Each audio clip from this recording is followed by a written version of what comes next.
What's up, y'all? A little faith, and welcome to the Thanksgiving episode of the Fagnostic Podcast. Today's guest is a friend of mine. He's the co-founder of the Los Angeles-based nonprofit Gay for Good. Tony Biel always had a passion for volunteering, crediting it with his Catholic upbringing in the Midwest. He ultimately recognized that the religion he was born into didn't really accept him, and he would have a greater impact outside the church than by staying in it. So in 2008, he co-founded Gay for Good, and it's since grown to 18 chapters nationwide, partnering with over 200 organizations in need across the country. He still serves on the board and remains passionate about volunteer work. COVID and now inflation has drastically increased the needs of the hungry and the unhoused, but the committed volunteers of Gay for Good remain faithful to those in need. Tony and the Gay for Good team work tirelessly to make sure that they are still able to provide, even in lieu of safety protocols implemented by the CDC and local governments. In this episode, you're going to learn all about Gay for Good, and Tony's going to share how you can get involved with this incredible group. And to all the non-gay allies out there, this group is for everyone and anyone. It's about building bridges. Welcome to the show, Tony.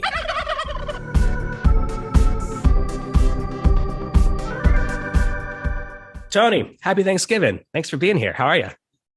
Good. How are you, Matt? I'm really good. I'm actually in Alabama, celebrating my brother's wedding and Thanksgiving and all that stuff. So it was good to get out of LA for a bit, but I'm really happy we can make this work because the work you do is so important in the city of Los Angeles and the other chapters that have been founded of Gay for Good across the country. And I want people to learn about not just what you do, but how they can get involved with it. So I'm really, really thankful that you found it fitting to join us for this cornucopia holiday. The first question I always ask people is, are you a believer? I'm a believer of a higher power. I grew up Catholic. I'm so sorry. It was a good upbringing in small town Wisconsin, but like as I moved around and went to college and kind of experienced life more and more, I realized that the Catholic faith wasn't super accepting of me being gay and just that whole LGBT community. So when I lived in Boston, well, actually, I take it back. When I lived in Amsterdam, I went to Anglo-Saxon church. Oh, let's just back up to the low-key flex of when I lived in Amsterdam. So what took you to Amsterdam? Let's just say it was like coming out or therapy. And I felt like if I went somewhere where I could totally be me and nobody knew me, as well as being in the, pretty much the Euro capital of gaydom. Yeah. I thought, let's go there. And I got a scholarship to study at the University of Amsterdam. Amazing. That's incredible. I did not know that about you. Yeah. Very cool. So I went there, and funny story is is actually perfect for this podcast. I was walking through this, enclosed park area. They have a lot of them in Amsterdam, and there's two churches within this enclosed park area.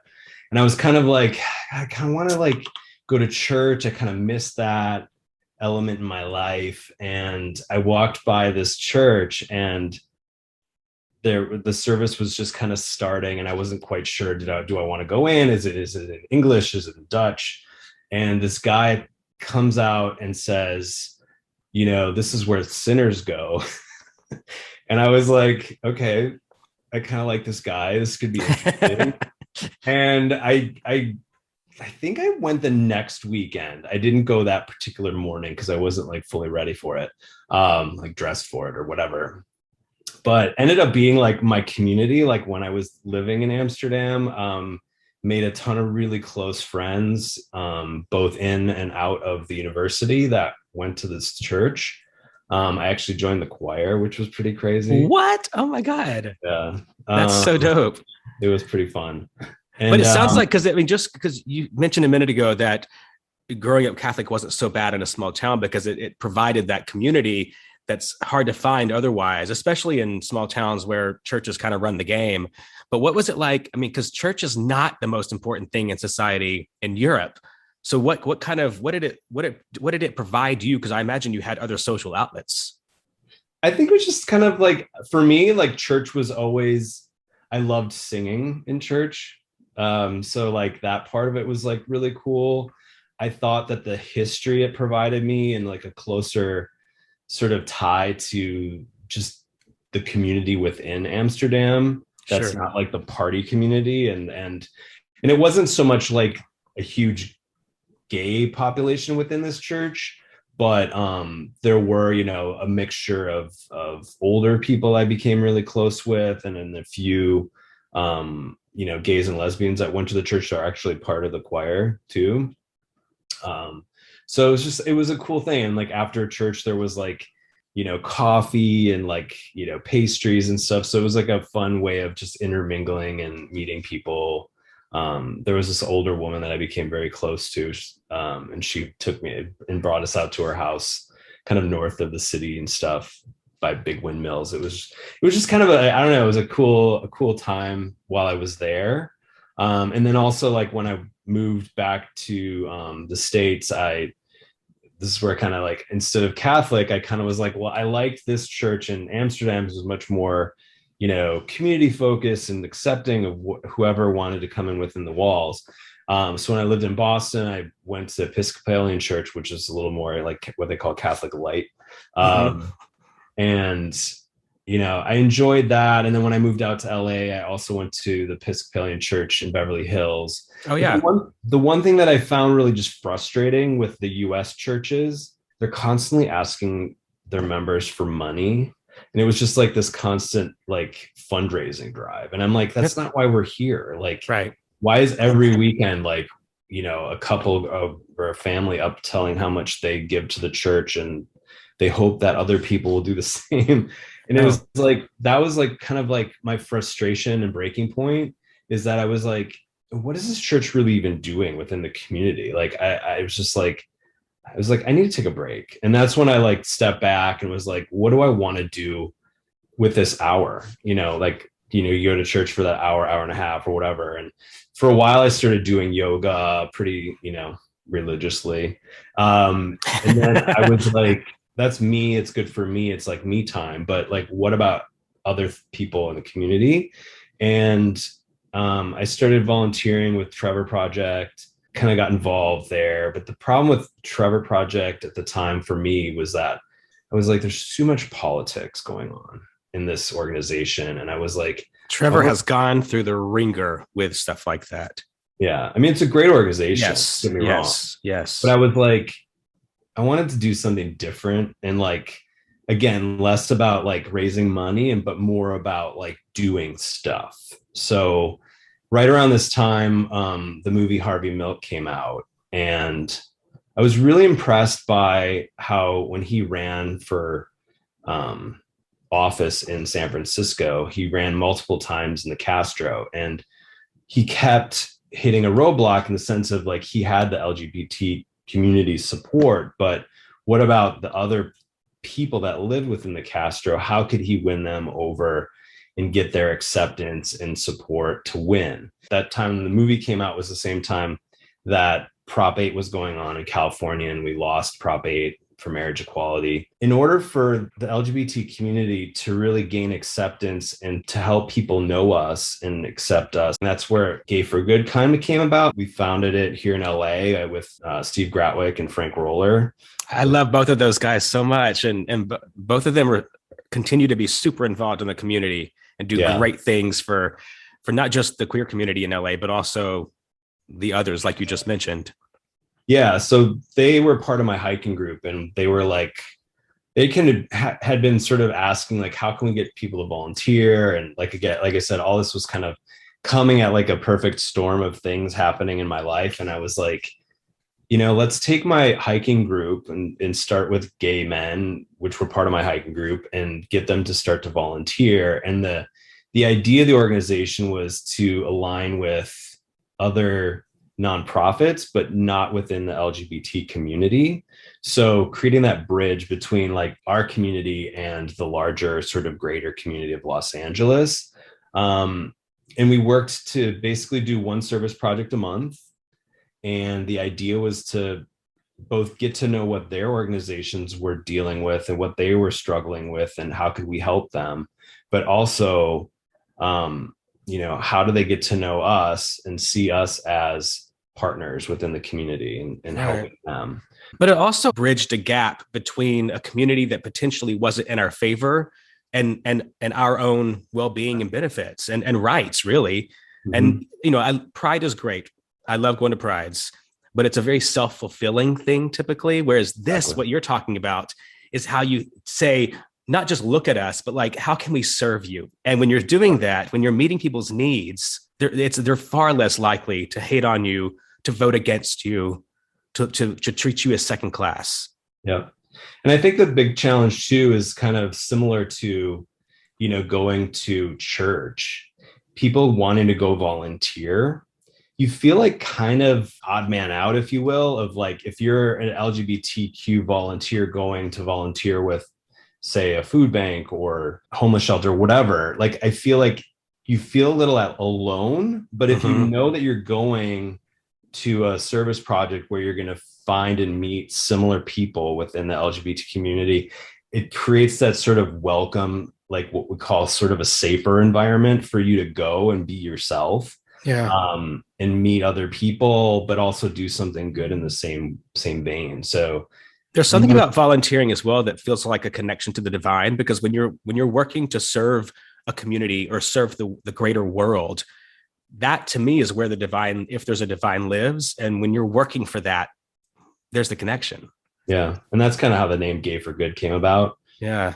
But now, it's like the good part of it, I feel like, is we all want to do good in our lives. So it's like, I wish we could do more. This past year has been a struggle with COVID and like doing Yeah. group projects.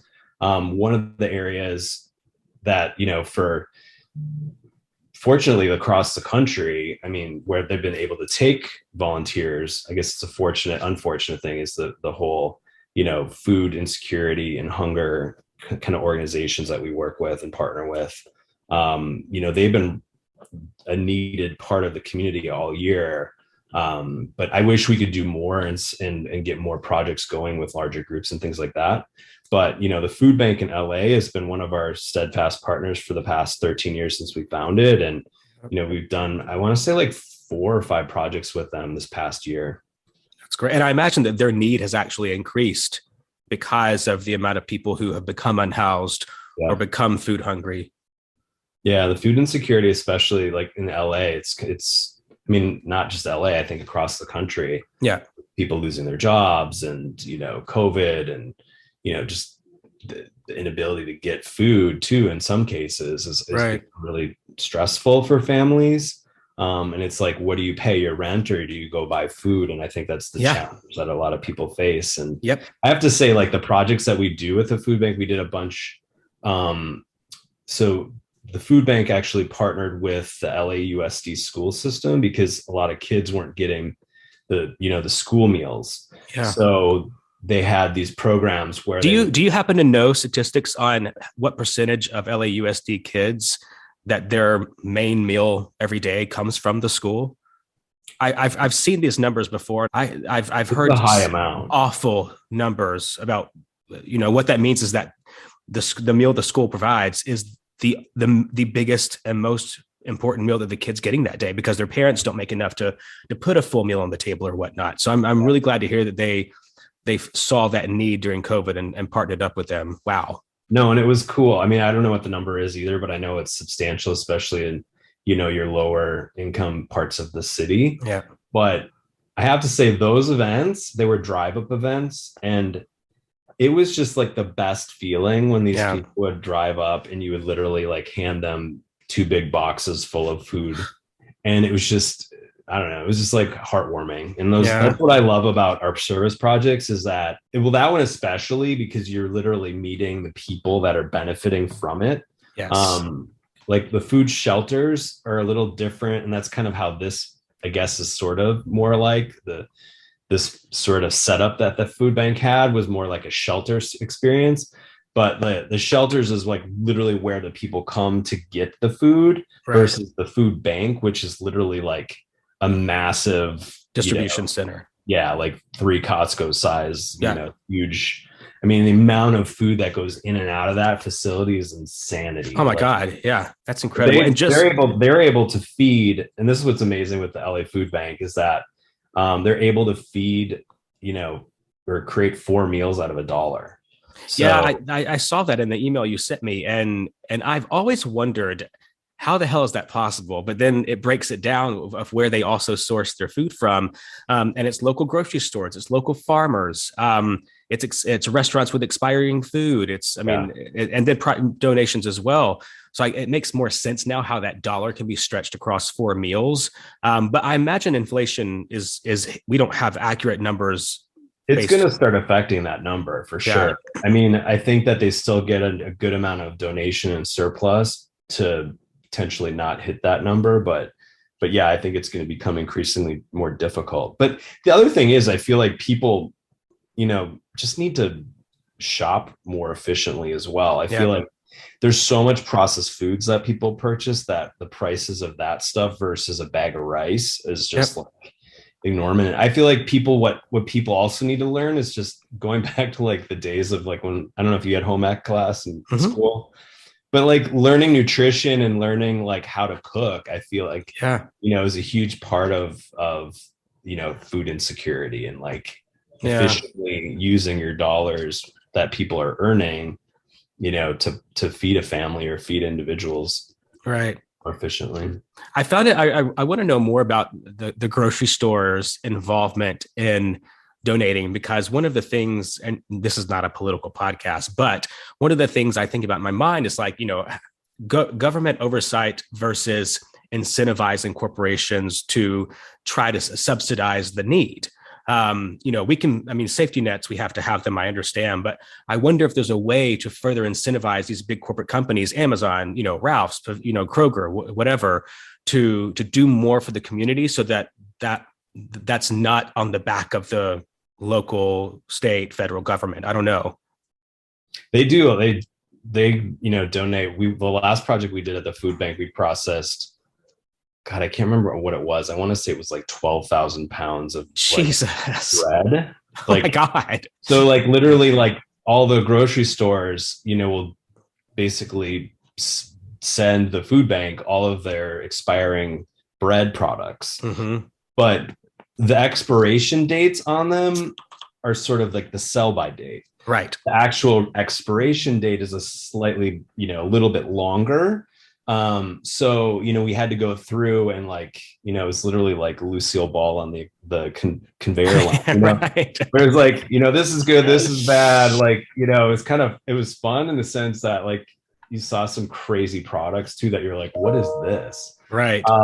But that was fun. And then after we finished all of that, we literally went through these massive, bins of clementine oranges, like, and basically like picked out all the, salvageable stuff. I mean, for the most part, it was a lot of stuff that was really good, but there were random little moldy ones in Sure. there. So you had to go through and process that. The other thing too is like when you do food bank stuff, like like food donations, like in those little bins at the grocery store, generally it's stuff that people like cleaned out their cupboards. So again, Yeah. a lot of that stuff is like expiring. Yep. So you kind of have to look at, is there a dent in it, or like what's the expiration date on it, that kind of thing. Does it have a label? Because everything has to have a nutrition label that goes through and Yes. passes along to the consumer, even if it's being donated. So that's a whole nother process too. Oh, that's interesting. I didn't realize that. Yeah. Well, how many people do you have? I don't know how you quantify Gay for Good locally, but is it based? I mean, do you have the number of subscribers on email listservs, or I mean, what's the average of people that attend the events? Yeah, so in LA, I want to say we're like between 4,000 and 6,000 members. I think maybe it's more. Wow. Whoa. Yeah, I mean, we've been around for 13 years, but Yeah. at the projects, I'd say, like I said, pre-COVID at our food bank project, our annual big one in December, we usually would have 150 to 175 volunteers. We right now, because of COVID and CDC rules, we have to keep it to around 50. Because it's just, they want to keep safe distance. Sure. Sure. But in LA, we work with 8 different food and hunger partners. Okay. Nationally, we work with 238. We're in 17 cities, I think 18 as of like this month, where we just launched in Arkansas. Really? Like in Little Rock? Yeah, it's going to be called Arkansas, but yeah, I mean the majority of the members in the founding group is in Little Rock. Yeah. Wow. So how did the national franchising start? I mean, was it that people here were involved and moved to other cities and said there's nothing like this? Let's do it here too. Well, my friends joke about the 6 degrees of separation that I have, kind of like Kevin Bacon. Mm-hmm. I used a lot of my network when we first started Gay for Good. So in Boston, we started, because I used to live in Boston, Chicago, San Diego, San Francisco. Those were kind of our first offshoots. And then then it started like people moving from LA, like people that were, members in LA moved to like Pittsburgh and Columbus and, Right. DC, New York. So that's kind of how it then sort of spawned, if you will. Are there any in the South, like in Atlanta, Birmingham, Nashville? We do have one in North Carolina that's been around for a while. Nice. Like in Charlotte? Raleigh. Oh, nice. Okay. That's been all right. Atlanta gays, Birmingham gays, Nashville gays, get it together. Yeah. Yeah, we definitely want to be in Atlanta. We want to be in Florida. I mean, those obviously the states where I feel like we can make more of an impact from a change in perception, change in mindset. I've got some high profile folks in Atlanta I'm going to reach out to. I didn't realize that there wasn't one in Atlanta, and I know there's some great men there that I'm circled with. I'm gonna reach out and put you in touch with them, because I know they would be so into this. Well, men and women, and yes, trans and allies. Yes. One of our this has been basically, I want to say, since our second year. We were very focused on, not just being gay for good, but being like open to the whole LGBTQ community and allies. So, from that second year, we started creating a requirement for the founding chapter leaders to be a very, like mixed group of the community. So we want to make sure that it's not all men. We want to make sure that there's the diversity of the community within. Absolutely. Oh, I love that. Yeah. Wow. So you have the 18th chapter starting this month. How do people reach out to you if they hear this and think like, oh, I want to start this in my city? It's just info@gayforgood.org. Okay. Awesome. And you do social events too. And I've been to some of the volunteer events. I've been here and there. I mean, like obviously again with COVID, it's been a different thing. My hiking group too has been sort of shuttered, but yeah, I mean, there's definitely the social stuff will come back, when we can do more of it. We used to do lunches and stuff after every event to just allow people to intermingle and meet each other. Yeah. Because it's like, I think the nice thing too about Gay for Good is it's outside of the sort of club community that people normally would meet someone. I think for a lot of people, that's not where they want to meet people. They want to see what you look like in the natural light of day. Right. Doing decent work for other people. And finding people that are, like-minded in the sense that they actually care about other humans. Yeah. Is that how you met your partner? No, we met at the gym. Oh, okay. Well, that's also a very religious setting for a gay man. Exactly. How long have y'all been together? It'll be 13 years. Oh my gosh. So about the same time as Gay for Good's inception. Yeah. Wow. Oh, that's so cool. So he's really been through it with you then to like see your efforts come to fruition and all that stuff. Yeah, he's a good one because he pretty much puts up with all of the things that I do. Right. he's always there too. I mean, he's always in the pictures and stuff. Yeah. I love that. How many have you seen? You what? He's a good first lady. Yes. Just kidding. I hope to. I sometimes there's days where I want to be a first lady, and then there's days where I'm like, no, I have too many. I need someone who'll just be there to support my dumb ass. How many people have you seen get together from Gay for Good? There's got to be some success stories. Relationships, a lot. Yeah. Oh, I love that. In my hiking group too, a lot. Yeah. Cool. Well, the big event coming up in December. What's the specs there's on it? One today with Project Angel Food where they're delivering. We're basically just helping Project Angel Food with drivers. So they'll be taking out Thanksgiving meals to people in need. And Project Angel Food is an amazing organization that my friend Richard is a huge part of. Richard Ayub, and they started years ago. I want to say they're 35 5 years old. But they basically do meal prep and meal delivery for people with, kind of at home sort of chronic disease and chronic illnesses. Mm-hmm. So largely started for people with HIV and AIDS, and then evolved to include people with cancer and, other heart conditions and things like that, where they needed special meals. So we worked with them a few different times, and this is something they just asked us to help with. And then we have a project with them in January as well. And then our bigger project that you were alluding to is with the LA Regional Food Bank, which has a big facility in downtown, Vernon, which is kind of down south of downtown LA. That's on December 4th. It's a Saturday, and most likely will be full by the time this airs.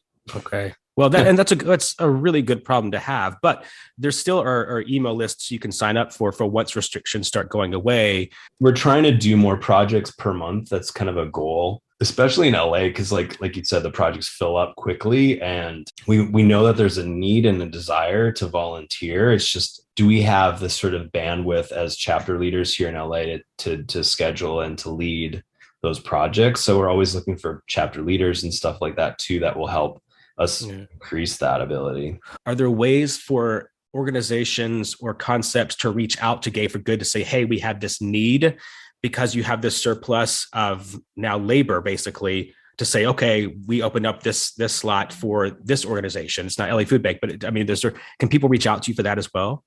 Yeah. If we have a local chapter, they can just reach out at the info@gayforgood.org again, and, ask to, can we support a project that they're working on? Obviously, we like to get a little notice for those kinds of things, but in LA, like we just did a project where we packed books, kind of like an LGBTQ book program. I can't remember the full story around that one, but they reached out to us like literally like on a 1 week or 2 week in advance, and we got the project up and running and passed. Wow.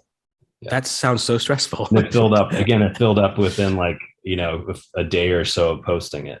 Right. Oh, I love that. So I know you guys do a lot of work with schools as well, like their Chermoya elementary school over there at Beachwood Canyon. Gay for Good used to have a sign out front advertising their work with that school. What did y'all do with them? I hope our sign is still there. I just haven't. I just didn't want to say that it was if it wasn't, because I used to drive by there all the time. They've been a partner of ours for, God, I want to say 10 years. Wow. They have like the most amazing parent group at that school. And essentially the parents put together a whole day for our volunteers to do certain things at the school. So we'll show up and they'll have, usually that project takes, I would say, close to 30 to 50 volunteers, depending on the year. But we've helped them set up gardens. We've painted murals. We've done cleaning. We've, a lot of times they'll have art projects that need to be hung up in the hallways. We've done deep cleaning. We've literally cleaned out their whole basement one year. Jesus. In the basement, like, it was crazy. The basement was literally like a horror film. I was just like, what is down here? Oh my God. It's probably like a bomb shelter too, isn't it? What's that? It's probably like a bomb shelter too, isn't it? So it's probably like fortified and. I mean, maybe, I don't know. It was just like some of the stuff that was down there. It was like literally like an archaeological dig. Like, oh my God, what is down here? But yeah, that school is awesome. And like I said, the parents, it's just cool when people just stay involved and like want to be involved in their kids and just really care about like a building or a property or an institution. Like, I feel like I even see that with churches where I'm like, what is going on with this church? Like, the garden is just sad. Yeah. Like, what do the people inside of this church think about like the church? Right. And that's what I wanted to ask next, though, is because of your different involvements with what that Gay for Good does, has a church ever reached out to you to say like, A, we have this need, can you meet it? And B, we see your success. Can you teach us how to encourage our members to get off their ass and do something? I can't remember the church. So one of our board members in Boston is pretty involved with a church out there. And they actually did a bunch of fundraising for us. I should know this. Because Steve, I know Steve Retwick from Hollywood United Methodist Church, where I sometimes go. And he's before COVID, every Tuesday we did the we passed out food and clothing to the unhoused of Hollywood. So it was like a known thing for the unhoused population. And he had a big part to do with that. He's multi-involved with different selfless organizations and concepts. And he's such a good guy, but I just imagine like getting involved with a church who maybe doesn't support our community to be like, we're doing all that, to encourage them to change their hearts. It's usually a church that, wants to be. It's already affirming. With the LGBT community. Like, obviously, I mean, there were times, I kid you not, like when I first started the organization, where I would call because I would see like a project that wanted a group on Volunteer Match. And I was like, at the time, like we didn't really, like we were trying to find projects. Now we literally have like our sort of like bread and butter sort of evergreen projects. But back then it was like, can you take, hey, I'm calling about, I saw this project, did you need group? And they would find out the gay for good name. They would hear that and there would be like a chuckle sometimes, or like a really uncomfortable pause. And, that unfortunately that was like, like I said, like 12 years ago or 13 years ago. Now I feel like people, they hear about us, they know Gay for Good and they like want to work with us. So like hasn't really been so much of a problem. Right. When we go to the food bank, they're like, I can tell like the team that gets to work with our group is like probably, I don't want to say fighting to work with our group, but I know that we're a fun group to be with, because the music's always really pumping. But even the volunteers like kind of dance with us and like, get into it. Like it's a fun thing. Like, so I think like they know we get stuff done too. I think a lot of volunteer groups come in and they're either like they're forced to be there or they have to get their hours for school or whatever. Whereas like, I feel like our volunteers, I think like the LGBT community has like a high level of OCD. So like we come in and we like, they'll show us like a process sometimes. And like our volunteers will be like, wait a minute, like we could do it so much faster if we do it this way. And like, we'll like literally like get so much done and finish like a half an hour to an hour early sometimes. It's like instead of what can Brown do for you, what can Gay do for you? Well, I mean, we just did a project at Runyon like a few weeks back, and I'm literally teaching people that work for the city how to do a sandbag. And I mean, I guess it's not part of a local politician's like job to learn how to do a sandbag, but literally I had to teach them it like 3 times. Yeah. And they were like, oh, you seem really like you've done this before. And I'm like, yeah, we pretty much hear every year, right. Sandbagging, when it would be great if we could get funding to actually build a concrete wall to hold back all of this erosion that's like literally causing, the whole hillside to come down half the time. It would probably look a lot cuter than a sandbag too. Yeah. Well, the sandbags they're funny because like the material is like so brittle that like when people's dogs are like running over them, it scratches them open. So then they just break apart. So it's like it's counterproductive. Yeah. Worthless. Well, so with that, what are your needs? What are the needs of Gay for Good? I think like this podcast is helpful because I think just kind of getting the word out there, I think is really good. Because I think, especially in parts of the country where we don't have chapters right now, I think marketing, word of mouth, I think is obviously super helpful. We've been taking on like staffing. We have an executive director now that's full time. We have admin that's helping. I think he's now moved to full time. So there's just a lot of work, when you're doing grant writing and things like that. We're trying to get some larger national projects in place as well, where we can say, on this day or weekend, we're going to be doing, literally 18 projects across the country or whatever that are focused on food and hunger or, nature and, whatever the theme would be. So we're trying to do some more things like that.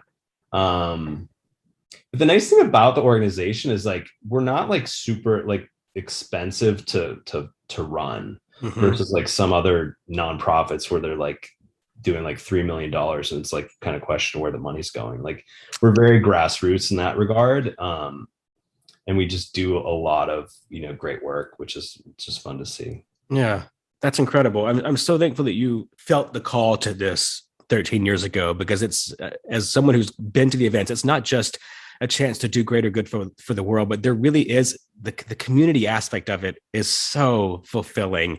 And sometimes we do need that extra incentive to get off our ass on a Saturday morning to go do something that's not self-fulfilling.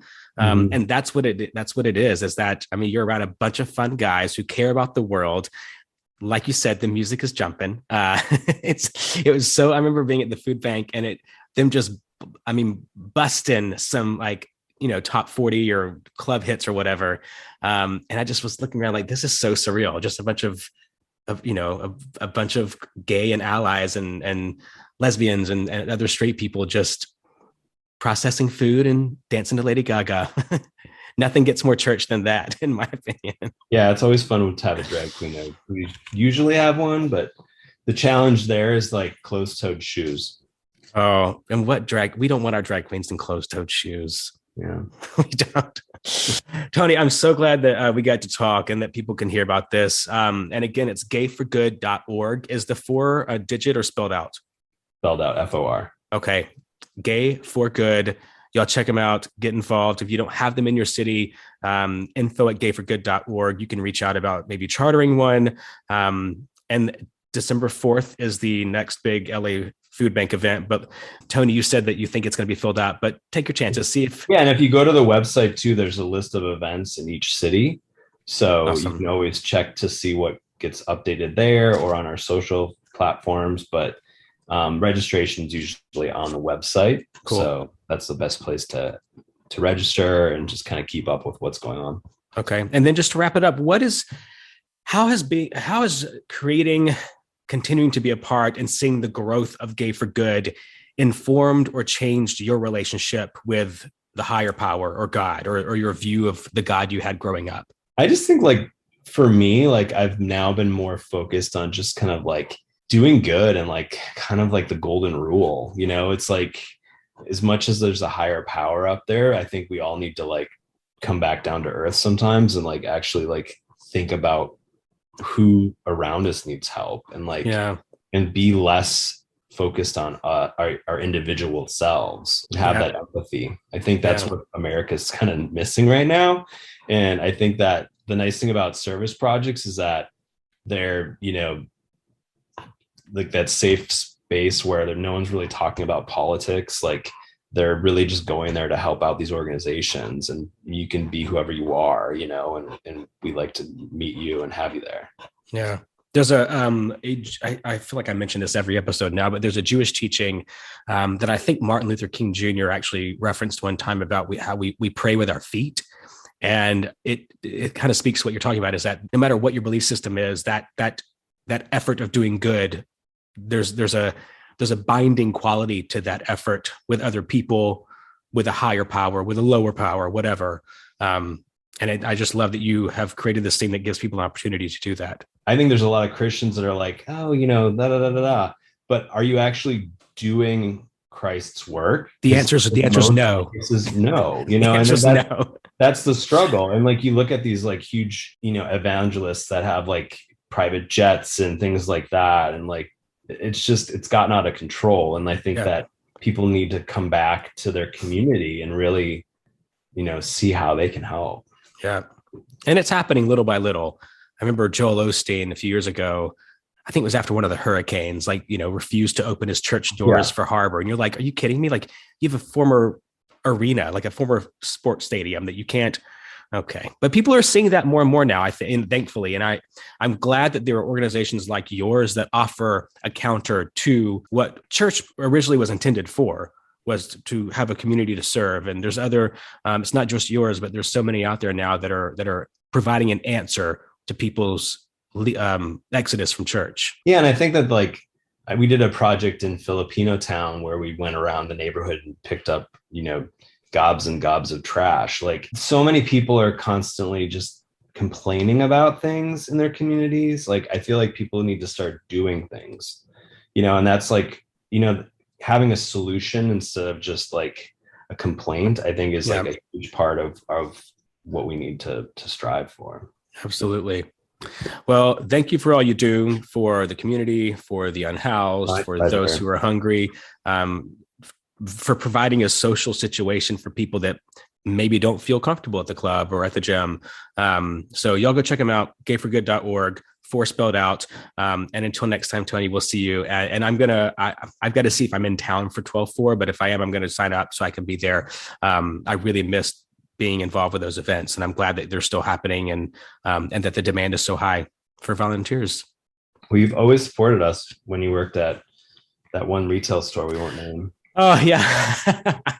Sometimes I think about those days when I worked at Andrew Christian, and I don't have any regrets, but that was an interesting chapter of life, and that just being immersed, not just like involved in the gay scene, but immersed in the gay scene of West Hollywood. Sure. Well, especially where that store was located. God, I know. I've got stories for days about that place, but this is a PG podcast. we don't get to talk about that. All right, Tony, have a happy Thanksgiving and a wonderful holiday season. Yeah, I will. All right, talk soon, okay? Bye. And all the people said, gay men. Thank you all for listening to another episode of the Fagnostic Podcast hosted by me, Matt Hayes. You can find me at matthayes.com. That's MATHAYES.com, or on Just the Millennial socials at Hayes on It. HAYES on it. Please go subscribe, review, and share this podcast. And in the meantime, peace be with all y'all. Hi, Michael Spicer here. Matt Hayes forgot to put my name in the credits of his podcast as the composer, but I'm here to tell you that I wrote the music for his podcast. Whatever it's called, I don't know.